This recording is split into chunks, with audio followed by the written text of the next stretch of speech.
Saudara, tim khusus Polri melakukan pemeriksaan dengan lie detektor atau uji kebohongan pada para tersangka kasus pembunuhan berencana Brigadir Yosua. Hasil pemeriksaan diklaim polisi memiliki akurasi tinggi dan bisa dijadikan tambahan pertimbangan penyidik. Namun seberapa penting dan juga seberapa akuratkah hasil pemeriksaan ini?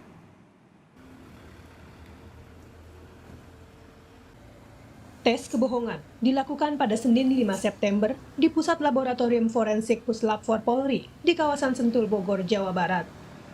Istri Verdi Sambo, Putri Chandrawati, dan asisten rumah tangga bernama Susi menjalani pemeriksaan selama 7 jam. Polisi belum mau mengungkap hasil pemeriksaan Putri dan Susi. Namun, Kadif Humas Polri Irjen Dedi Prasetyo mengklaim tingkat akurasi tes poligraf mencapai 93%.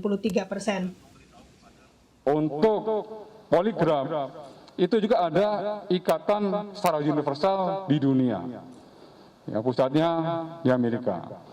Dan alat poligraf yang digunakan oleh lapor kita ini semuanya sudah ya terverifikasi dan juga sudah tersertifikasi baik ISO maupun dari Perhimpunan Poligraf Dunia. Dengan syarat tingkat akurasi 93%, maka itu prosesitia. Kalau di bawah 90% itu tidak masuk ke dalam ranah prosesitia.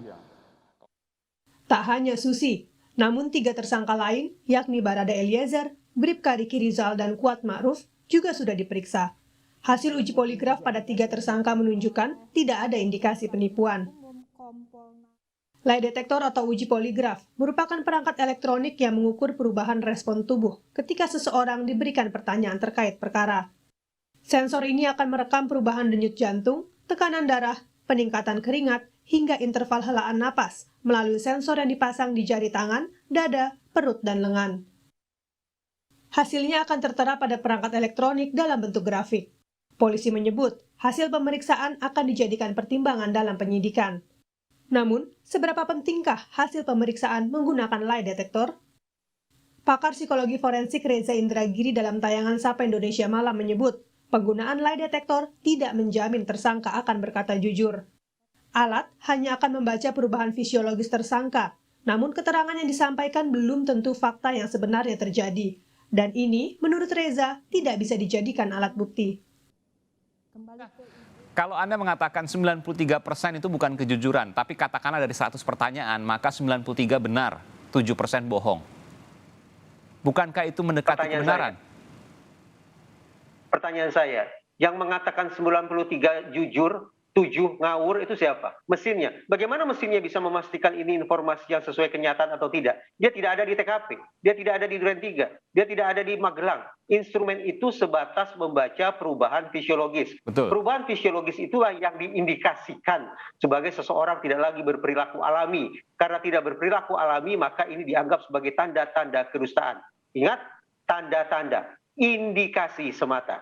Kalau indikasi atau tanda-tanda kemudian disodorkan sebagai bukti, menurut saya dengan segala hormat ini akan melemahkan proses pembuktian di persidangan nanti. Oke, terakhir.